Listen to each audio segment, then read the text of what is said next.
નમસ્કાર દોસ્તો, આજે હું તમને એક કથાનું શ્રવણ કરાવવા જઈ રહ્યો છું, જે સાંભળવા માત્રથી જ તમારા જીવનમાં સુખ સંપત્તિ અને ધનની વર્ષા થશે. તો ચાલો કથાને પ્રારંભ કરીએ.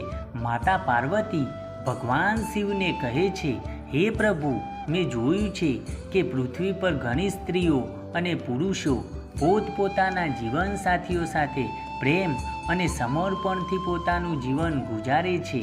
જો તમે આ કહાની સાંભળી રહ્યા છો તો પૂરી સાંભળજો. આ કથાને અધૂરી છોડવાની ભૂલ ક્યારે પણ ન કરતા, કેમ કે આ કથાને પૂરી સાંભળવાથી મન ચાહ્યા ફળની પ્રાપ્તિ થાય છે. તમે એક શિવ ભક્ત છો તો ભોલેનાથનો અનાદર ન કરો. પછી દેવી પાર્વતી પોતાની અધૂરી વાત આગળ વધારે છે અને કહે છે, પ્રભુ, ઘણી સ્ત્રીઓ અને પુરુષો પોતપોતાના જીવનસાથીઓ સાથે રહીને પોતાની ખુશીઓ વહેંચે છે, પણ અમુક સમય ગુજાર્યા બાદ એકબીજા સાથે લડવા લાગે છે. પણ પ્રભુ, હું જાણવા માગું છું કે આવનારા જન્મમાં શું થશે? શું એ જ જોડી પતિ પત્નીના રૂપમાં પાછી મળી શકે છે કે નહીં? અને સાથે સાથે થોડી ચર્ચા ભાગ્યના વિષયમાં પણ કરવા માગું છું કે જે કંઈ ભાગ્યમાં નથી હોતું તો શું તે કોઈ માણસને પ્રાપ્ત થાય છે?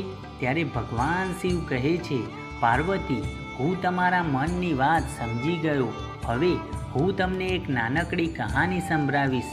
તો આ કહાનીને ધ્યાનથી સાંભળો. આ કહાનીને ધ્યાનથી સાંભળવાથી તમને બે જ્ઞાનની વાતો જાણવા મળશે. પતિ પત્નીનો સંબંધ કેટલા યુગો સુધી રહે છે અને ભાગ્યમાં જે નથી હોતું તે ક્યારે નથી મળતું. પ્રિય શ્રદ્ધાળુ ભક્તો, આ કહાની ખૂબ જ શિક્ષાપ્રદ છે, એટલા માટે મહેરબાની કરીને ધ્યાનથી સાંભળો, કેમ કે એક અધૂરી સાંભળેલી કહાનીથી ફક્ત તમને અડધું જ જ્ઞાન પ્રાપ્ત થાય છે, જે આપણા જીવનમાં ક્યારે પણ ઉપયોગી નથી બનતું. તો ચાલો આ કહાનીની શરૂઆત કરીએ. ભગવાન શિવે પાર્વતીને કહ્યું, એક સમયની વાત છે. એક રાજકુમારી હતી. તેનું નામ રૂપમતી હતું, જે પૂરી રીતે ચરિત્રવાન હતી. જેના લગ્ન એક ચરિત્રવાન રાજકુમાર સૌરભની સાથે થયેલા હતા. એ બંને જીવનનો આનંદ, સુખ અને વૈભવની સાથે લઈ રહ્યા હતા. તેમની પાસે ધન સંપત્તિની કોઈ કમી ન હતી. ફક્ત કમી હતી તો સંતાનને લઈને. રૂપમતી ખૂબ જ ચિંતાગ્રસ્ત રહેતી. સમય ધીરે ધીરે ગુજરતો રહ્યો અને એક દિવસ રૂપમતીની તબિયત અચાનક બગડી ગઈ. પછી તેને રાજકુમાર સૌરભને કહ્યું, પ્રીતમ, મેં તમારી બધી જ વાતો માની છે, મેં તમારી સેવા પણ કરી છે, પણ હું તમને અત્યાર સુધી એક ખુશી નથી આપી શકી, અને એ છે સંતાનને જન્મ આપવાની ખુશી. હવે મને અંદરો અંદર અહેસાસ થઈ રહ્યો છે કે મારું જીવન થોડાક જ ક્ષણોમાં સમાપ્ત થઈ જશે. મારા ગુજર્યા બાદ ઉદાસ અને ચિંતિત ના રહેતા, મારા મૃત્યુ બાદ મારી યાદોના સહારે પોતાનું જીવન વિતાવજો. હું જતાં જતાં તમને એક વચન આપું છું કે હું બીજા જન્મમાં ફરીવાર તમારી પત્ની બનીને આવીશ, અને ત્યારે હું તમારા સંતાનની ઈચ્છા અવશ્ય પૂરી કરીશ. અને એટલું કહીને તે રૂપમતીનું મૃત્યુ થઈ જાય છે. અને પછી એક દિવસ સૌરભ પણ પોતાના શરીરનો ત્યાગ કરી દે છે. પછી તે રાજકુમાર સૌરભનો એવા રાજાને ત્યાં જન્મ થાય છે, જે રાજાની 100 રાણીઓ હતી, અને તે રાણીઓની વચ્ચે સૌરભ એકલો જ પુત્ર હતો. અને આ બાજુ તે રાજકુમારી રૂપમતીનો પણ એવા રાજાને ત્યાં જન્મ થાય છે, જે રાજાની પણ 100 રાણીઓ હતી, અને તે 100 રાણીઓની વચ્ચે રૂપમતી એકલી જ પુત્રી હતી. હવે રાજકુમાર સૌરભ જે રાજાનો પુત્ર હતો, તે રાજાની પાસે એક ખૂબ જ અકલમંદ અને વફાદાર પોપટ હતો.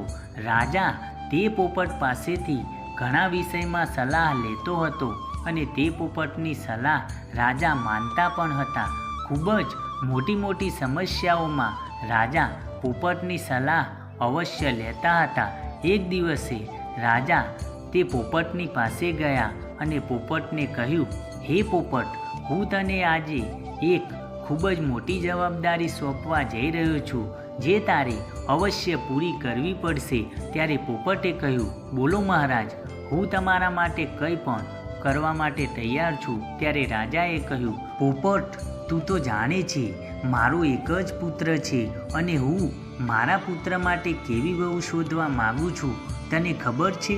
તો તારે મારા પુત્ર માટે એવી વહુ શોધીને લાવવી પડશે. રાજાએ તે પોપટને તેમના મનની બધી જ વાતો જણાવી દીધી કે રાજા કેવી પત્ની શોધવા માગે છે. પછી રાજાની વાત સાંભળીને પોપટ રાજી થઈ ગયો અને પછી રાજાએ બધું જ પોપટને કહ્યું.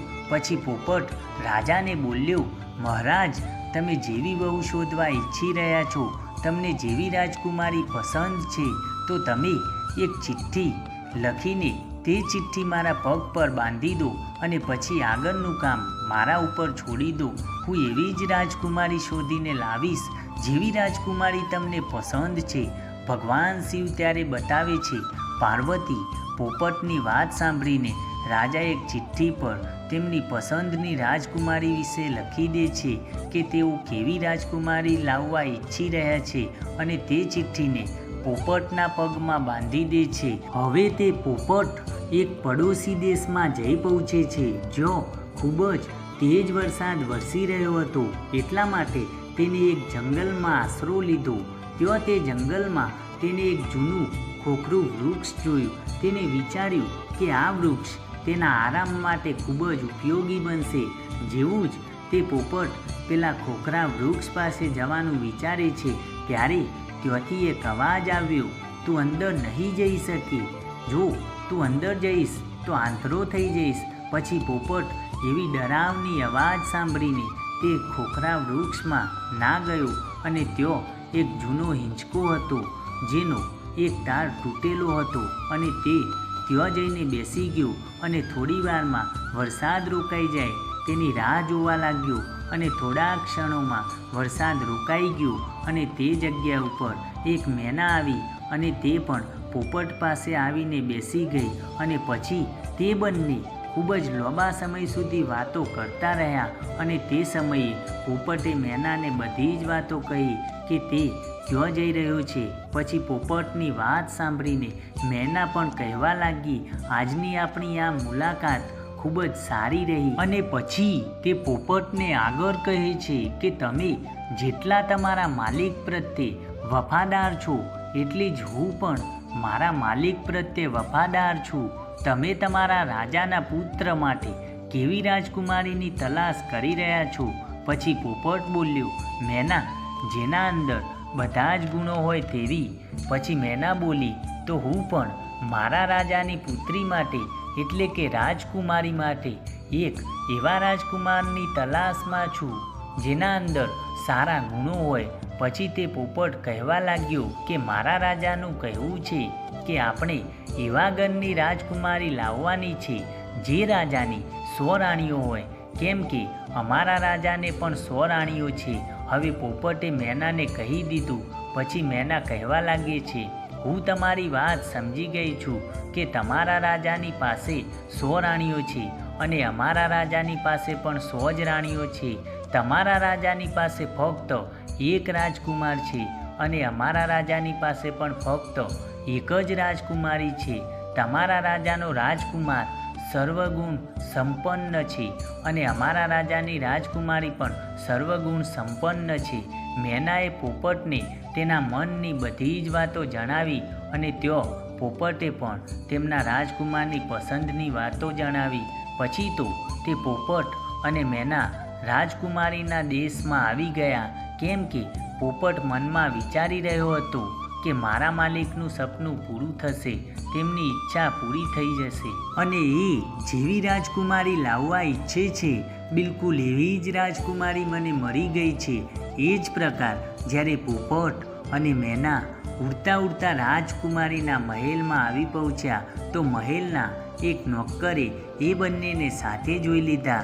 તો તે નોકર રાજાની પાસે જાય છે અને કહે છે, મહારાજ, તમે મેનાને જે કાર્ય માટે મોકલી હતી એને એ કાર્ય નથી કર્યું અને એને તમારી સાથે ખૂબ જ મોટો વિશ્વાસઘાત કર્યો છે. તે રાજકુમારની તલાશ કરવા માટે ક્યાંય નથી ગઈ. એ તો એક પોપટની સાથે ઘૂમી રહી છે. મેં તેને એક પોપટની સાથે ઘૂમતા મારી આંખોથી જોયા છે અને તમારી વાતોને તે પૂરી રીતે ભૂલી ગઈ છે. તમારી આજ્ઞાનું તેને ઉલ્લંઘન કર્યું છે. આવી રીતે રાજાને ક્રોધ આવી જાય છે અને તે પોપટ અને મેનાને મારવાનો હુકમ આપી દે છે. પોપટ અને મેનાને આ વાતની જાણ થઈ જાય છે કે રાજા તેમને મારવા ઈચ્છે છે. આ વાત પોપટ અને મેનાને સમજવામાં આવી ગઈ અને પછી મેનાએ પોપટને કહ્યું કે આપણો જીવ આ જગ્યાએ સંકટમાં છે. આપણે જલ્દીથી આ સ્થાન છોડી દેવું જોઈએ. એના પહેલાં કે રાજા આપણને મારી નાખે, એના પહેલાં આપણે અહીંયાથી દૂર ભાગી જવું જોઈએ, નહીંતર આપણે વગર ગુને મરી જઈશું, જેવું કે રાજાએ નક્કી કર્યું છે. એના પછી જ્યારે પોપટ અને મેનાએ વિચાર્યું કે તે આ સ્થાનથી દૂર જવાના છે તો તે ખૂબ જ દૂર ઉડીને ભાગી ગયા. જ્યારે રાજાના સિપાહીઓ ઘણા સમય સુધી મેના અને પોપટને શોધતા રહ્યા પણ તે બંને ન મર્યા. પછી સૈનિક ત્યાંથી પાછા આવ્યા, કેમ કે એમને એવું લાગ્યું કે પોપટ અને મેના દૂર દૂર ઉડીને ભાગી ગયા છે. હવે અહીંયા પોપટ અને મેનાએ થોડાક દિવસો સુધી રાહ જોઈ, એટલા માટે કે લોકો તેમની વાતો ભૂલી જાય. પછી થોડાક દિવસો પછી પોપટ અને મેના પાછા મહેલમાં આવ્યા અને પોપટ આવીને રાજાના ડાબા હાથ ઉપર બેસી જાય છે અને મેના રાજાના જમણા હાથ ઉપર બેસી જાય છે. અને પછી પોપટ અને મેનાએ રાજાને પૂછ્યું, તમે અમને શા માટે મારવા ઈચ્છો છો? અમે તો તમારા વફાદાર છીએ. તમારા મહેલના નોકર અમારી ઈર્ષા કરે છે, એટલા માટે એમને તમારી આગળ અમારી બુરાઈ કરી. અમે બંને પોપટ અને મેના તમારા વફાદાર અને એવા રાજાઓના નોકર છીએ. અમે અકલમંદ પણ છીએ. અમે હંમેશા વફાદારી કરી છે. પછી પોપટ અને મેના પોતાના મનની વાત કહે છે કે બંને રાજાઓની 100 રાણીઓ છે. એમાંથી એક રાજાનો ફક્ત એક જ પુત્ર છે અને બીજા રાજાની ફક્ત એક જ બેટી છે. જેમ કે બંને રાજાઓ એકબીજાઓને ક્યારે નથી મર્યા. એમાંથી એક રાજાને એવી વહુ જોઈએ છે જે એ રાજાની બેટી જેવી હોય અને બીજા રાજાને એવો જમાઈ જોઈએ છે જે પોતાના દીકરા જેવો હોય. અમે મહારાજ તમારા બંને દરબારોના નોકર છીએ. અમે ભગવાનની કૃપાથી તમારા રાજ્યના બહાર એક જંગલમાં મર્યા હતા અને હવે અમે તમારી પાસે એક સારી ખબર લઈને આવ્યા છીએ. પોપટ અને મેનાએ રાજાને સમજાવ્યા અને તેમને તેમના મનોબળથી રાજાને ખુશ કર્યા. ત્યારે જ તો પોપટે રાજાની તરફ તેમનો પગ આગળ વધાર્યો, જેના પર એક ચિઠ્ઠી હતી જેમાં રાજકુમારની પસંદ પણ લખેલી હતી. ત્યારે રાજાએ તે ચિઠ્ઠી વાંચી અને તે ખુશ થઈ ગયા. પહેલાં રાજાને પોપટ અને મેના પર વિશ્વાસ ન હતો. પછી તે બંનેને સાથે જોઈને રાજાને પોપટ અને મેના પર વિશ્વાસ આવ્યો. પછી રાજાએ પોપટના પગમાંથી રાજકુમારની સાચી તસવીર નીકાળી અને તેમની રાણીઓ પાસે એ તસવીરને મોકલી દીધી અને કહ્યું, આ તસવીર જોઈને કહો કે રાજકુમારી માટે આ રાજકુમાર કેવો છે? શું બધી જ રાણીઓ રાજકુમારને પસંદ કરે છે કે નહીં? થોડાક દિવસો વીતી ગયા પણ તસવીર પાછી ન આવી. રાજકુમારીને તે તસવીર ખૂબ જ પસંદ આવી અને પછી તે રાજકુમારી તે રાજકુમારની તસવીર હાથમાં લઈને જ ફરતી. અને પછી થોડાક દિવસો પછી રાણીઓની તરફથી જવાબ આવ્યો કે રાજકુમાર બધી જ રાણીઓને પસંદ છે.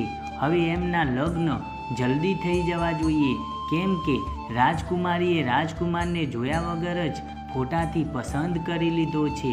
પછી રાજાએ પોપટને કહ્યું કે તું તારા રાજાની પાસે જઈને આ સંદેશ પહોંચાડી દેજે કે એક રાજકુમારીએ પસંદ કરી લીધો છે અને તે ઈચ્છે છે કે તે 4 મહિનાની અંદર લગ્ન કરવા આવી જાય. પોપટે અદ્ભુત આદરની સાથે રાજાને પ્રણામ કર્યું અને પછી તેના દેશ તરફ ઉડી ગયો. અને જ્યારે તેના રાજ્યમાં પહોંચ્યો ત્યારે પોપટે રાજાને પોતાની યાત્રાની પૂરી કહાની સંભળાવી ત્યારે રાજા ખુશી ખુશી મનથી વિચારવા લાગ્યો કે આજે મારું સપનું પૂરું થઈ ગયું અને તેને રાજકુમારીને તેના બેટા માટે શોધી લીધી છે. એના પછી રાજાએ તરત જ આ શાનદાર મોકાને શાનદાર રીતે ઉજવવાનો આદેશ આપ્યો. રાજકુમાર માટે રાજાએ સૌથી ઉત્કૃષ્ટ અને વિશેષ કપડાં બનાવડાવ્યા અને ઘોડાઓ માટે શાનદાર આસન પણ બનાવડાવ્યા અને સિપાહીઓ માટે નવી અને વિશેષ વેશભૂષા પણ બનાવડાવી. ઘણી અલગ અલગ જાતની ભેટો જેવી કે અનમોલ હીરા, ઝવેરાત, મોંઘા કપડાં, મુશ્કેલીથી મળી આવતા ફળ, કિંમતી મસાલા એવું ઘણું બધું, બધી જ વસ્તુઓ યાદ કરીને રાજાએ ભેગું કર્યું. મહિના જલ્દી ગુજરી ગયા. એટલી બધી તૈયારીઓમાં સમય ક્યારે ગુજરી ગયો ખબર જ ના પડી. લગ્નના થોડા જ દિવસો પહેલાં રાજકુમારના પિતા બીમાર પડી ગયા અને તે મરી ગયા અને આ તેમના પરિવાર માટે એક ખૂબ જ મોટો ધક્કો હતો.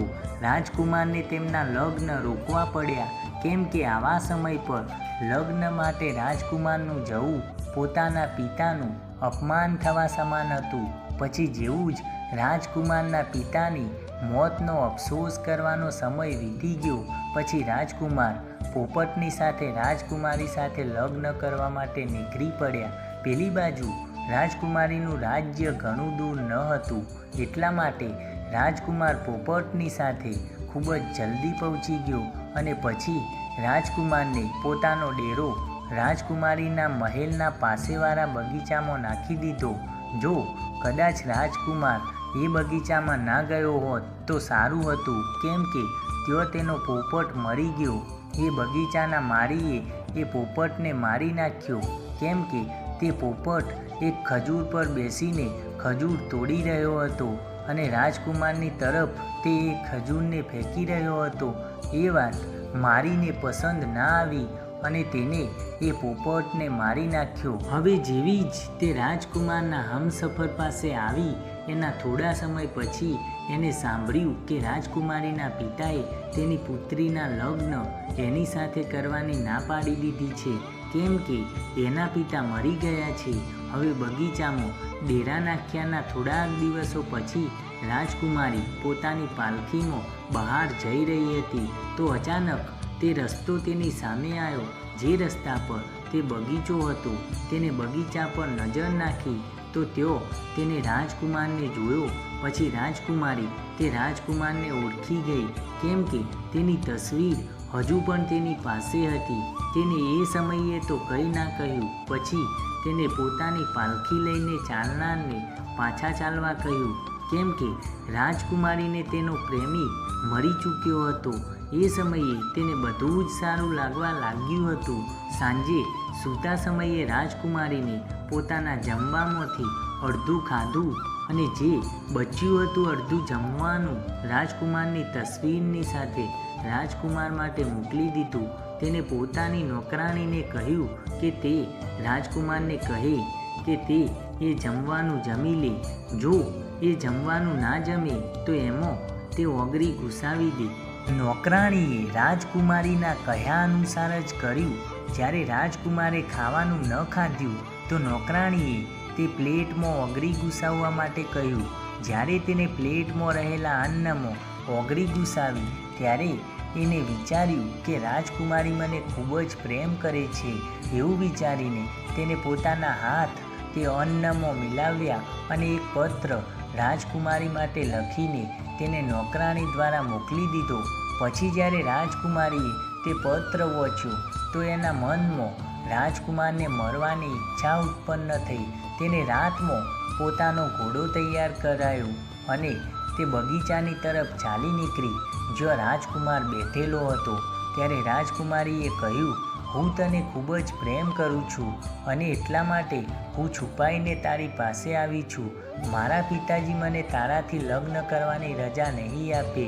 ચાલ આપણો ઘોડો તૈયાર કર અને મને તારી સાથે તારા રાજ્યમાં લઈ જા, જો આપણું કોઈ કંઈ ન બગાડી શકે.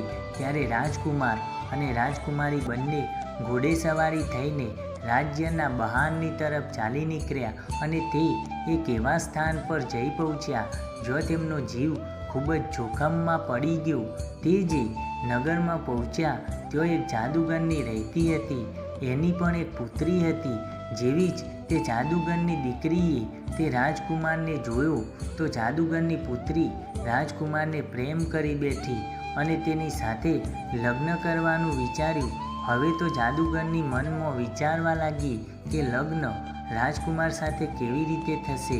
પછી તેના મનમાં એક આઈડિયા આવ્યો અને પછી તેને પોતાની મા પાસે રાજકુમાર અને રાજકુમારીને તેના ઘરે જમવા માટે બોલાવવા કહ્યું. ત્યારે તે માની ગયા. જ્યારે રાજકુમાર અને રાજકુમારી તેના ઘરે જમવા માટે ગયા તો જાદુગરનીએ રાજકુમારને એક રૂમમાં બોલાવ્યો અને તેના ગળામાં એક દોરડું પહેરાવી દીધું. જ્યારે તે દોરડું રાજકુમારના ગળામાં પહેરાવવામાં આવ્યું તો તે રાજકુમાર પહેલાં એક માણસ હતો તે એક પાડાના રૂપમાં બદલાઈ ગયો. પછી બીજા દરવાજાથી એ જાદુગરનીએ તે પાડાને ઘરેથી બહાર લઈ જઈને એક સુરક્ષિત સ્થાન પર બાંધી દીધો. ત્યાં તે જાદુગરની પુત્રી સાથે હતો.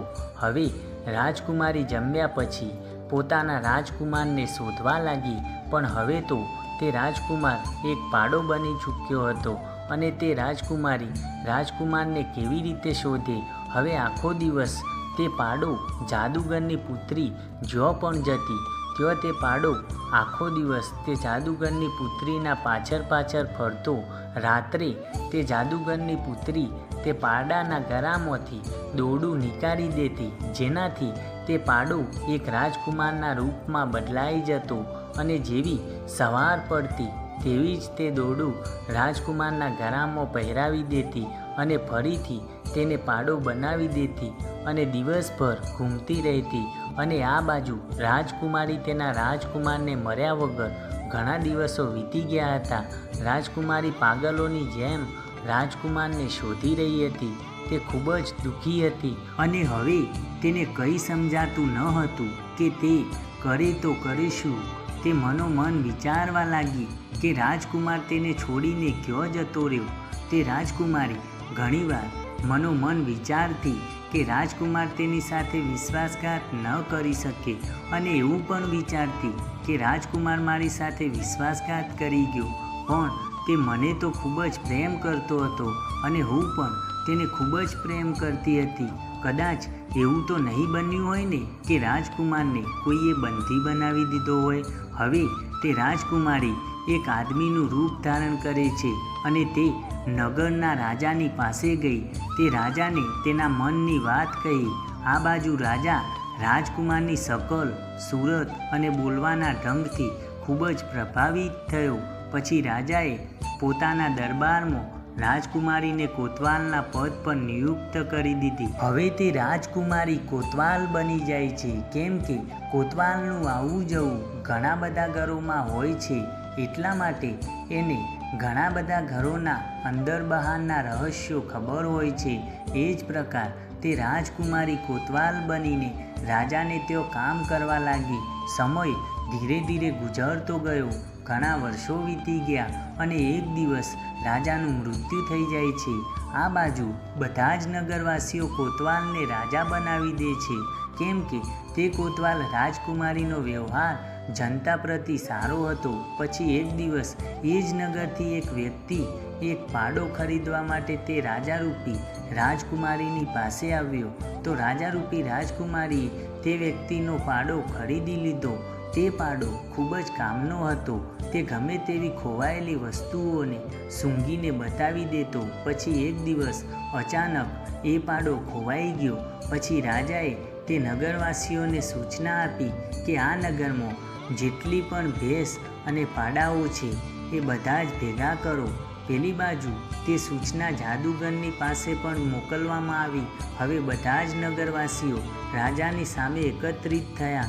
જો કદાચ એ જાદુગરનીએ તેનો પાડો જે એક રાજકુમાર હતો તેને એ રાજાના દરબારમાં ના મોકલ્યો, પછી સૈનિકો તે જાદુગરનીની પાસે ગયા, પણ જાદુગરનીએ પોતાના પાડાને ના મોકલવા કહ્યું. તો રાજારૂપી રાજકુમારી એકદમ ભડકી ઉઠી અને તેને જાદુગરની સહિત તે પાડાને જબરદસ્તી બોલાવ્યા. આ બાજુ જેવા જ તે સૈનિકોએ તે પાડાના ગળામાંથી તે દોરડાને જોરથી ખીંચ્યું, તેવું જ તે દોરડું એ પાડાના ગરદનમાંથી નીકળી ગયું. અને જેવું જ તે દોરડું ગરદનમાંથી નીકળ્યું તેવો પેલો પાડો એક રાજકુમારના રૂપમાં પરિવર્તિત થઈ ગયો અને તે તરત જ એ રાજકુમારને મળી.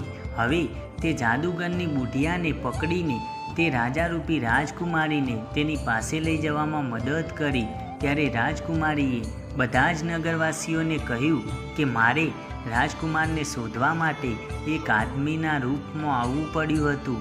હું એક સ્ત્રી છું, એટલા માટે આજથી તમે બધા અમારા રાજકુમારને તમારા રાજા અને મને તમારી રાણી માનો. નગરવાસીઓ ખુશ થઈને તે રાજકુમારીને રાણી અને તે રાજકુમારને પોતાના રાજા બનાવવા સહમત થઈ ગયા. હવે તે રાજકુમારને રાજા બનવાનો મોકો મળી ગયો અને તે રાજકુમારીને રાણી બનવાનું નસીબ પ્રાપ્ત થયું. પછી તે જાદુગરની બુઢિયાને ફાંસી પર ચઢાવી દેવામાં આવી અને તેની પુત્રીને હંમેશા માટે કેદખાનામાં પૂરી દેવામાં આવી. કેમ કે જે જાદુગરની પુત્રી હતી તેને પૂર્વજન્મમાં તેના પતિ પર જૂઠ્ઠો આરોપ લગાવીને એક રાજાની કેદમાં પુરાવી દીધો હતો. એટલા માટે તે જાદુગરની બેટીને પણ રાજાના દંડનો સામનો કરવો પડ્યો. પછી તે રાજા અને રાણી બનીને ફરવા માટે જાય છે અને જ્યારે તે જંગલમાં થઈને ગુજરે છે તો તે એક વૃક્ષની નીચે આરામ કરવા લાગે છે. તે વૃક્ષ વર્ષો જૂનું હતું. તેના પર રાજકુમાર અને રાજકુમારીએ તેમના પૂર્વજન્મમાં એક પ્રેમનું ચિહ્ન બનાવ્યું હતું જે પૂરી રીતે હજી પણ સુરક્ષિત હતું. હવે તો તે રાજકુમાર અને રાજકુમારીની નજર જેવી જ તે પ્રેમ ચિહ્ન પર પડે છે તો એકદમથી તે બંને તેમના જૂના જીવનની સારી ગાથા યાદ આવે છે. જૂના જીવનની જૂની વાતો યાદ આવી જાય છે અને તેમના જીવનમાં ફરીથી એક ખુશીની લહેર આવી જાય છે. પછી એ રાજકુમારી બોલે છે, મને બધું જ સમજવામાં આવી ગયું. હું તમને ખૂબ જ પ્રેમ કરતી હતી અને તમે પણ મને ખૂબ જ પ્રેમ કરતા હતા. મેં તમારી ખૂબ જ સેવા કરી હતી. ફક્ત મારા મનમાં એક જ પાપ હતું કે હું તમારી ખુશી માટે એક સંતાનને જન્મ ના આપી શકી.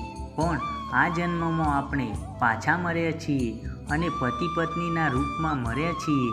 કેમ કે આ આપણો સાચો પ્રેમ હતો.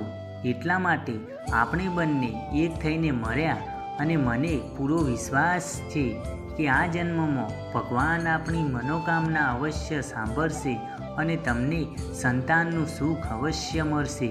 ભગવાન શિવ કહે છે, પાર્વતી, સમય ચાલતા ચાલતા બધું જ પાછલા જન્મના કર્મો અનુસાર જ ફળ મળે છે અને પછી તે રાજકુમારી ગર્ભવતી થાય છે અને સમય આવવા પર એક સુંદર સંતાનને જન્મ આપે છે. એ જ પ્રકાર એક પત્ની બીજા જન્મમાં આવીને તેના પતિને બતાવે છે અને પતિની ખુશી માટે એક પુત્ર રત્નને પણ જન્મ આપે છે. ભગવાન શિવ કહે છે, પાર્વતી, આ કહાનીથી પહેલાં જ્ઞાનની એ વાત પ્રાપ્ત થાય છે કે જો સ્ત્રી પુરુષ એકબીજા સાથે સાચો પ્રેમ કરે છે અને તે બંને વચ્ચે થોડો પણ વિરોધાભાસ ન થાય તો એવા પતિ પત્નીઓનો સંબંધ જન્મો જન્મ સુધી રહે છે. અને જો એવી જ રીતે સ્ત્રી પુરુષને દગો આપે છે તો એને પણ દગો જ મળે છે. અને જો કદાચ પુરુષ સ્ત્રીને દગો આપે છે તો પુરુષને પણ દગો જ મળે છે. એટલા માટે પતિ પત્નીનો સંબંધ અતૂટ વિશ્વાસનો હોય છે. એટલા માટે એકબીજા પર વિશ્વાસ બનાવી રાખવો જોઈએ. અને જે સ્ત્રી પુરુષ વિશ્વાસની દોરી મજબૂત રાખે છે તે બધા જ જન્મોમાં પતિ પત્નીના રૂપમાં ફરીથી પાછા મળે છે. એવું જ જેમ કે એક સમય પર એક રાજકુમારીને તેના બીજા જન્મમાં તે જ રાજકુમાર પતિના રૂપમાં પ્રાપ્ત થાય છે અને તેની આવશ્યકતા હતી જે સંતાનની પ્રાપ્તિની. પછી તેને બીજા જન્મમાં સંતાનના સુખની પણ પ્રાપ્તિ થઈ. ભગવાન શિવ કહે છે કે પાર્વતી, આ કહાનીથી બીજા જીવનનું જ્ઞાન પણ પ્રાપ્ત થાય છે. જે કંઈ પણ ભાગ્યમાં નથી હોતું તે ક્યારે પણ નથી મળતું. કેમ કે જાદુગરની બેટીનું ચરિત્ર સારું ન હતું તે પોતાની જાદુની શક્તિનો સહારો લઈને રાજકુમારને પ્રાપ્ત કરવા ઈચ્છતી હતી, પણ જો કે રાજકુમાર તેના ભાગ્યમાં ન હતો, એટલા માટે તે રાજકુમારને પ્રાપ્ત ના કરી શકી, કેમ કે જે ભાગ્યમાં નથી હોતું એ ક્યારે પણ નથી મળતું. રાજકુમાર ફક્ત એ રાજકુમારીના ભાગ્યમાં જ હતો, એટલા માટે ઘણી બધી કઠિનાઈઓનો સામનો કરવા છતાં પણ એ રાજકુમારીને તેના પૂર્વજન્મનો પતિ રાજકુમારના રૂપમાં પ્રાપ્ત થયો. હવે ભગવાન શિવ કહે છે કે પતિ પત્નીનો સંબંધ જન્મ જન્માંતરનો હોય છે, એટલા માટે આ સંબંધમાં આપણે પત્ની પ્રત્યે હંમેશા વિશ્વાસ બનાવી રાખવો જોઈએ અને પૂરી રીતે એકબીજાના આદર્શનું પાલન કરવું જોઈએ.